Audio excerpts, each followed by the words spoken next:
തീരാത്ത കനിവിൻ്റെ കനലാണു തീക്കനൽ.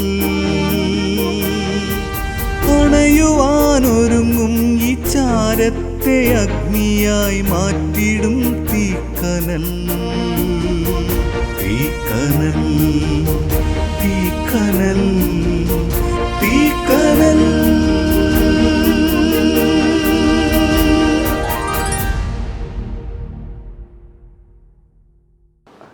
ദൈവത്തിൻ്റെ അതിപരിശുദ്ധ നാമം വാഴ്ത്തപ്പെടുമാറാകട്ടെ.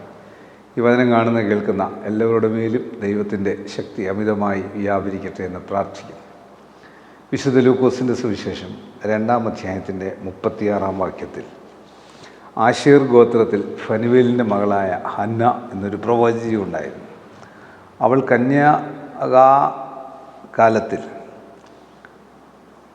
അവൾ കന്യാകാലത്തിൽ പിന്നെ ഭർത്താവിനോടുകൂടെ 7 സംവത്സരം കഴിച്ച് 84 സംവത്സരം വിധവയും വളരെ വയസ്സ് എന്നവളുമായി ദേവാലയം വിട്ടുപിരിയാതെ ഉപവാസത്തോടും പ്രാർത്ഥനയോടും കൂടെ രാവും പകലും ആരാധന ചെയ്തു പോകുന്നു. ഒരു ആദരിക്കപ്പെടുന്ന സ്ത്രീ, അതിൻ്റെ ലക്ഷണമാണിത്. ഒരു പ്രവാചികയായൊന്നല്ല, അവളുടെ ട്രൈബും ആയതുകൊണ്ടുമല്ല. ആശേർ ഗോത്രത്തിൽപ്പെട്ടതാണ്, അഭിമാനമാണ്. Woman of great faith who lives in the temple. വിധവയാണ്, എന്നാൽ പ്രവാചകിയാണ്.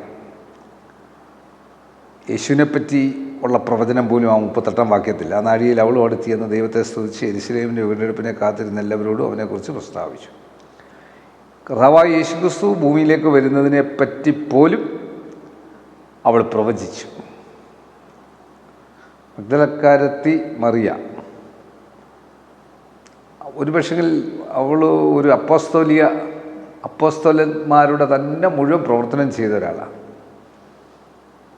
യേശുവിനെ സേവിയർ എന്നും മശിഹ എന്നും യേശുവിൻ്റെ കൂടെ ചേർന്ന് നടക്കാൻ സാധിച്ചു.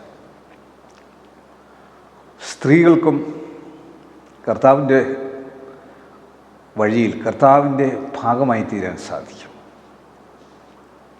സ്ത്രീ പുരുഷ ഭേദമന്യേ കർത്താവിന് ശുശ്രൂഷയ്ക്ക് ആളുകളെ ആവശ്യമുണ്ട്. നമ്മളുടെ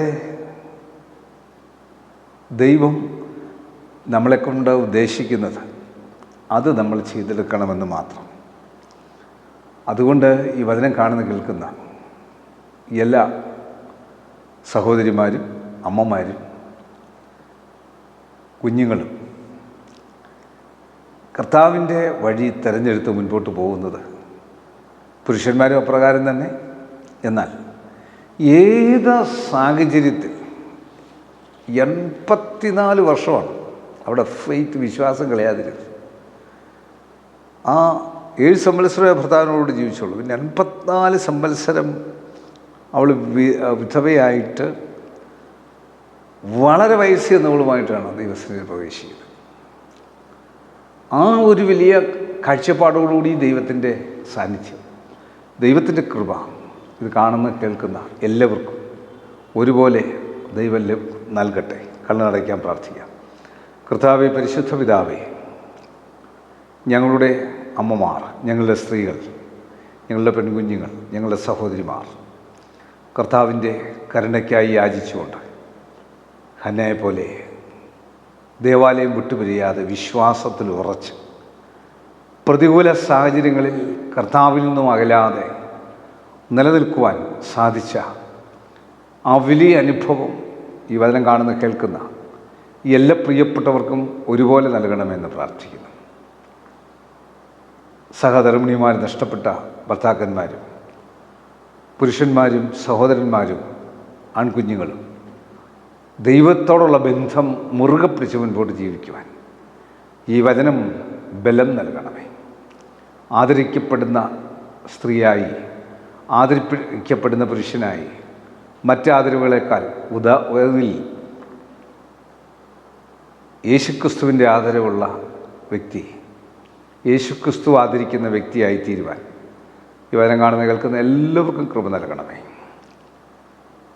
ഞങ്ങളുടെ മുഖ്യമന്ത്രി, ഗവർണർ, പ്രധാനമന്ത്രി, ലോകരാജ്യങ്ങളുടെ പ്രസിഡന്റുമാർ, പ്രധാനമന്ത്രിമാർ, വിവിധ സംസ്ഥാനങ്ങളുടെ മുഖ്യമന്ത്രിമാർ, MP-മാർ, MLA-മാർ, ബഹുമാനമുള്ള കോടതികൾ, വക്കീലിമാർ, WHO, health department, revenue department, police department, അർദ്ധ ഗവൺമെൻറ് സ്ഥാപനങ്ങൾ, ആശുപത്രികൾ, ഡോക്ടേഴ്സ്, നേഴ്സ്, മറ്റ് സ്റ്റാഫുകൾ, മരുന്നുകൾ, മരുന്ന് കമ്പനിക്കാർ, മരുന്ന് കച്ചവടക്കാർ, മരുന്ന് വിതരണക്കാർ, ആംബുലൻസ് ഡ്രൈവേഴ്സ്, വഴിയോര കച്ചവടക്കാർ, സ്കൂളുകൾ, കോളേജുകൾ, ഓർഫനേജുകൾ, ജയിലുകളിൽ കഴിയുന്നവർ, ബെഡറിനായിട്ടുള്ളവർ, അധ്യാപകർ, അനധ്യാപകർ, പ്രഥമ അധ്യാപകർ, വിശ്രമജീവിതം നയിക്കുന്നവർ,